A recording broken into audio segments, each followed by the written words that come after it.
बच्चे, पाठक chemistry college में तुम्हारा स्वागत है। इस सेशन में हम जो पीछे इलेक्ट्रोकेमिस्ट्री पार्ट 1 में डिस्कस कर चुके हैं उससे थोड़ा आगे बढ़ेंगे। हम स्लोली बढ़ेंगे पर तुम्हें समझाते हुए बढ़ेंगे। तुम समझने की कोशिश करो। अगर तुम हमारे क्लासेज को अटेंड करते रहोगे तो तुम्हें केमिस्ट्री ऐसे समझ में आ जाएगा जैसे बहुत ही आसान है। अगर तुम एक साथ सारा लेना चाहोगे तो तुम्हारे से हजम नहीं होगा। इसीलिए हम थोड़ा स्लोली तुमको लेके चल रहे हैं। तुम हमारे साथ चलते रहो। हमारे क्लास को लाइक करो, शेयर करो, सब्सक्राइब करो, अपने फ्रेंड्स को इनवाइट करो कि इस क्लास के बारे में देखो, समझो और अच्छा करो। ये तो हुई एक बात। तो ये शेयर करना, लाइक करना, सब्सक्राइब करना मत भूलना। अब हम जो पिछले सेशन में जो बात हमने की थी अब हम उससे आगे चलेंगे। तो इस सेशन का हमारा नाम होगा electrochemistry part 2।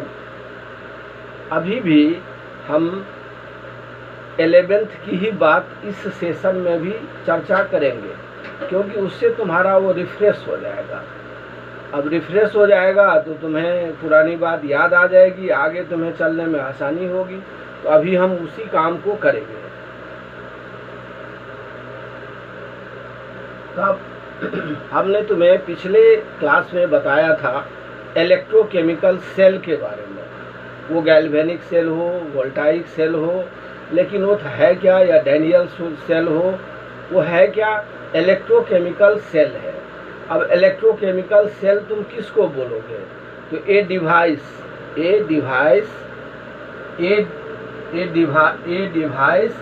that use indirect redox reaction to produce electricity. A device which use indirect redox reaction to produce electricity is known as electrochemical cell. अब ये वोल्टाइक हो सकता है, गैल्वेनिक हो सकता है और डैनियल हो सकता है। इलेक्ट्रोलिटिक सेल जस्ट इसका रिवर्स है। उसमें हम क्या करते हैं, a device which transform electrical energy into chemical reactions. उसमें क्या होता है, a device which use electrical energy to transform chemical reaction.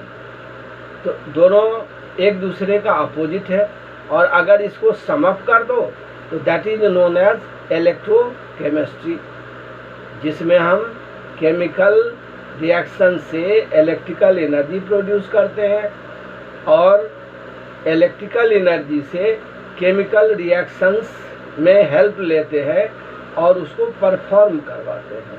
तो ये इलेक्ट्रोकेमिस्ट्री पार्ट 2 अब हम डिस्कस कर रहे हैं।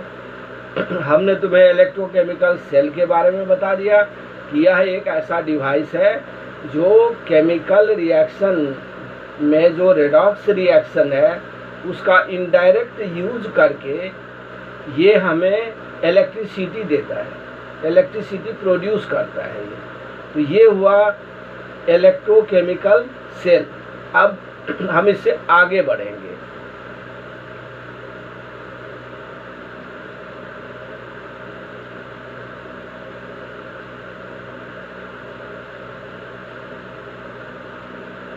इससे पीछे भी हमने तुम्हें बताया है कई बार कि हम एक रिएक्शन बहुत बढ़िया लेके चलते हैं और वो रिएक्शन है क्या कि हमने क्या लिया था, कॉपर सल्फेट का सॉल्यूशन लिया था, CuSO4 का सॉल्यूशन लिया था। ये ब्लू होता है कलर में और इसमें हमने क्या किया था, जिंक ग्रैन्यूल्स डाला था, जिंक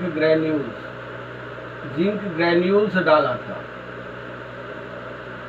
जिंक ग्रैन्यूल्स। और फिर हमने एक रॉड से इसको चलाना स्टार्ट किया था, स्टाइरिंग इसकी स्टार्ट की थी,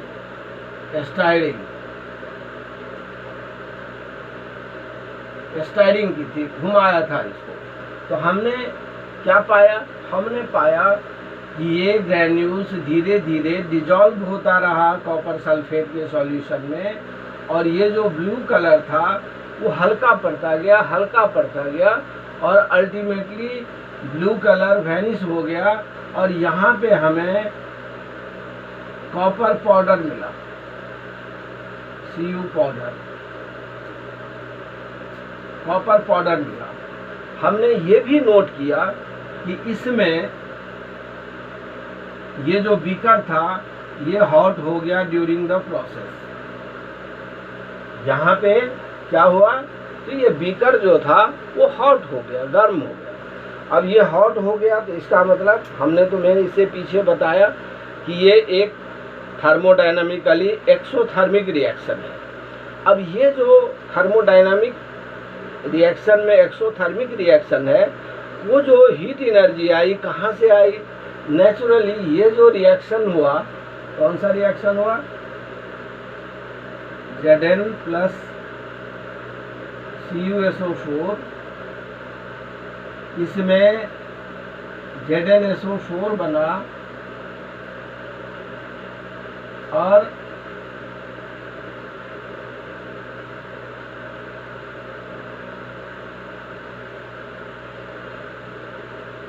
ये रिएक्शन बना और इसमें हमें स्लाइट हीट मिली, हीट एनर्जी इस रिएक्शन से लिबरेट हुआ। कोई रिएक्शन होता क्यों है? जब किसी कंपाउंड को स्टेबिलिटी मिलती है तो वो स्टेबल होना चाहता है, स्टेबल होना चाहता है तो यहाँ पे कॉपर सल्फेट में से कॉपर को जिंक ने रिप्लेस कर दिया, उसको जिंक सल्फेट के फॉर्म में जाते स्टेबिलिटी मिली और कॉपर को वापस जाने में स्टेबिलिटी मिली कॉपर फॉर्म में, इसलिए वो प्रेसिपिटेट हो गया। और चूंकि इस साइड का जो एनर्जी था, लेफ्ट साइड का जो एनर्जी था वो राइट साइड के प्रोडक्ट से हायर लेवल में था, इसीलिए यहाँ से कुछ हीट एनर्जी लिबरेट हुई, यहाँ से कुछ हीट एनर्जी लिबरेट हुई, अदरवाइज नहीं होती। और इस तरह के रिएक्शन को इसलिए हम क्या कहते हैं? एक्सोथर्मिक रिएक्शन कहते हैं। अब ये रिएक्शन हमारा हो गया, ये हमें पता पड़ गया कि ये एक एक्सोथर्मिक रिएक्शन है। अब एक्सोथर्मिक रिएक्शन है, ये एक बात हुई। इसमें दूसरी बात क्या हुई? ये एक रेडॉक्स रिएक्शन भी है। ये एक रेडॉक्स रिएक्शन भी है। अब रेडॉक्स रिएक्शन कैसे हुआ? तो यहाँ देखो,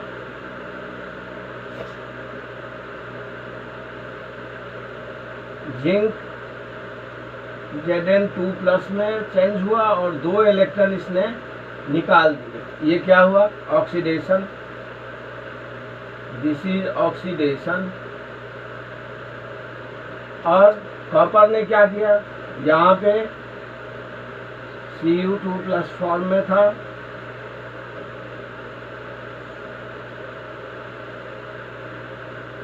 इसने 2 इलेक्ट्रॉन गेन किए और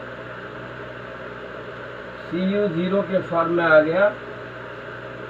दिस इज रिडक्शन।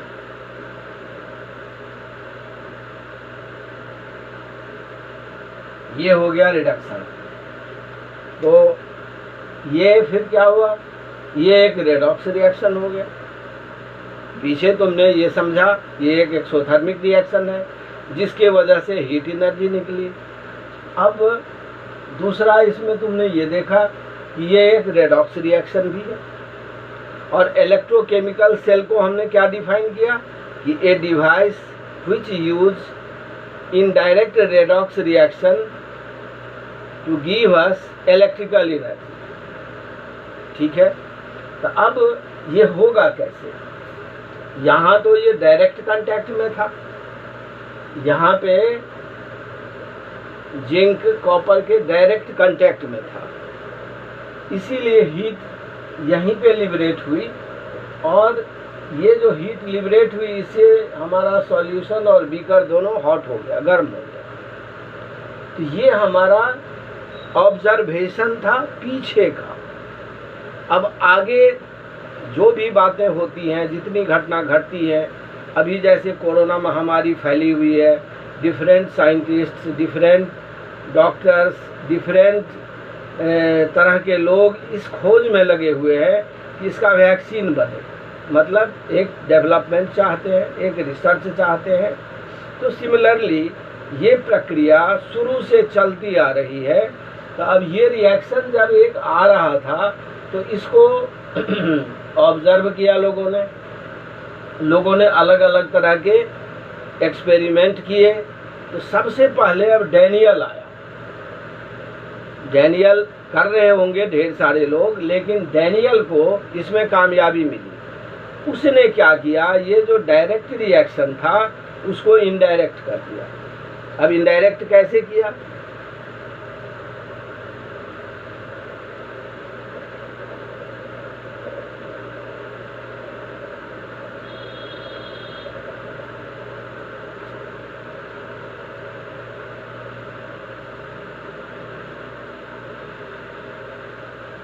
उसने इसको इनडायरेक्ट कर दिया। तो कैसे करेगा इनडायरेक्ट?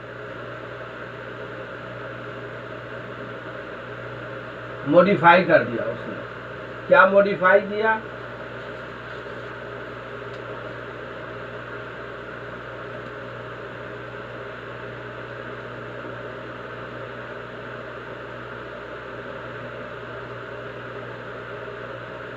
अब 2 बीकर ले लिए उसने। एक बीकर में ZnSO4 डाल दिया एक्वेटेड, और इसमें जिंक स्ट्रिप डाल दी। एक दूसरा बीकर लिया, उसमें उसने कॉपर सल्फेट का सॉल्यूशन लिया और इसमें कॉपर स्ट्रिप डाल दी और इसको एक वायर से जोड़ दिया। तब भी इलेक्ट्रिकल सर्किट कंप्लीट नहीं हो रहा है, तो रिएक्शन होगा ही नहीं, क्योंकि अब ये दोनों अलग अलग कंपार्टमेंट में बैठे हुए हैं, इसलिए रिएक्शन नहीं होगा। तो उसने फर्दर क्या किया, एक सॉल्ट ब्रिज डाल दिया बीच में, इनको जोड़ दिया, सॉल्ट ब्रिज के थ्रू जोड़ दिया, सॉल्ट ब्रिज।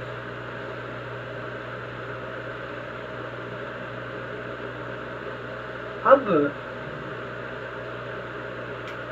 रिएक्शन वही हो रहा, जिंक Zn2+ में चेंज हो रहा, कॉपर 2+ से कॉपर में चेंज हो रहा, रिएक्शन वही है, बस मॉडिफाई हो गया।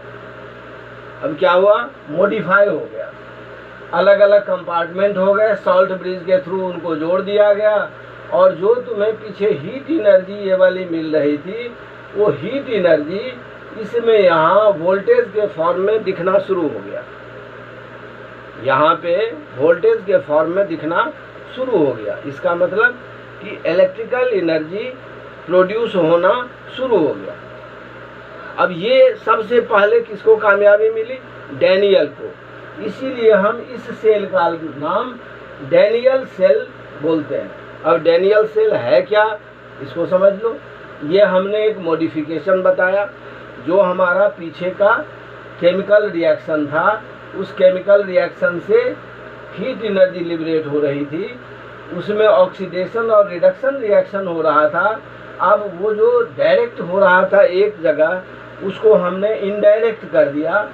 रिएक्शन वही हो रहा, लेकिन हमने उसको इनडायरेक्ट कर दिया, कांटेक्ट सीधे नहीं करके इनडायरेक्ट कर दिया।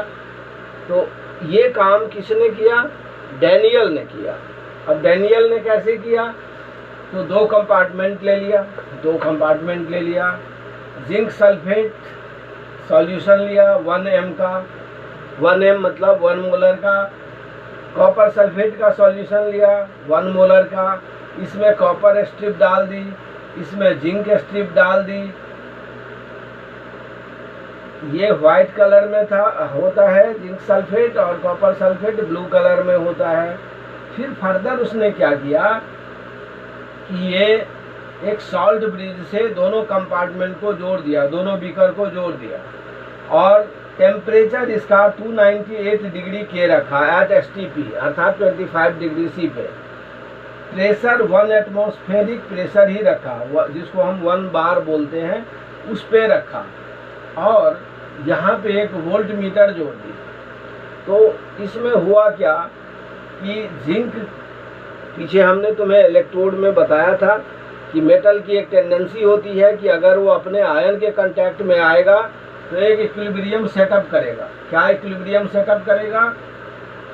अगर Zn यूं जाएगा तो Zn 2+2 इलेक्ट्रॉन बनाएगा और ये क्या करेगा, ये इस इलेक्ट्रॉन को साथ लेगा और इधर को जाएगा, Zn बनाएगा। ये सॉल्ट फॉर्म में है, ये मेटल स्ट्रिप फॉर्म में है, लेकिन इसके बीच एक इलेक्ट्रॉन, एक इक्विलिब्रियम एस्टैब्लिश होगी, जिससे हमारा, जिसको हम हाफ सेल बोलते हैं। अब चूंकि एक इक्विलिब्रियम सेटअप हुई, इलेक्ट्रॉन वहाँ अगर जमा हो गया तो वहाँ पे इलेक्ट्रॉन डिपोजिशन है। तो यहाँ पे जिंक में क्या होता है, इलेक्ट्रॉन का डिपोजिशन होता है, और यहाँ पे कॉपर के साथ क्या होता है, तो यहाँ इलेक्ट्रॉन का कंजम्पशन होता है। अब ये इलेक्ट्रॉन इधर को फ्लो हो रहा है, तो हमने पीछे तुम्हें बताया कि इलेक्ट्रॉन के जस्ट अपोजिट करंट फ्लो करेगा। तो यहाँ ये करंट फ्लो कर रहा है, जैसे इसने वोल्ट मीटर लगाया तो इसको 1.1 वोल्ट करंट मिला, 1.1 वोल्ट का करंट मिला। सॉल्ट ब्रिज में क्या होता है, तो पोटेशियम क्लोराइड या अमोनियम नाइट्रेट, इसको अगर में एक स्टेज तक ठंडा किया जाता है और उसको जेल फॉर्म में ले आया जाता है। इस तरह वो जो बनता है उसको हम अगर जेल पोटेशियम क्लोराइड का बोलते हैं, और ये सॉल्ट ब्रिज में भर दिया जाता है, दोनों कंपार्टमेंट को जोड़ दिया जाता है। इस तरह डैनियल सेल कंप्लीट हो गया और उसको जो करंट मिला वो कितना मिला, 1.1 वोल्ट का करंट मिला। तो ये था डैनियल का सेल। अब इसमें हुआ क्या वो समझो। तो जिंक ने 2 इलेक्ट्रॉन दिए, जिंक ने 2 इलेक्ट्रॉन दिए, यहाँ ऑक्सीडेशन हुआ, इसीलिए इसको हम क्या बोलेंगे, एनोड बोलेंगे। इससे पीछे मैं तुम्हें बता चुका हूँ कि एनोड क्या होता है, इलेक्ट्रोड क्या होता है, और यहाँ पे ये वाला रिएक्शन हुआ अर्थात रिडक्शन हुआ, तो इसको हम कैथोड बोलते हैं।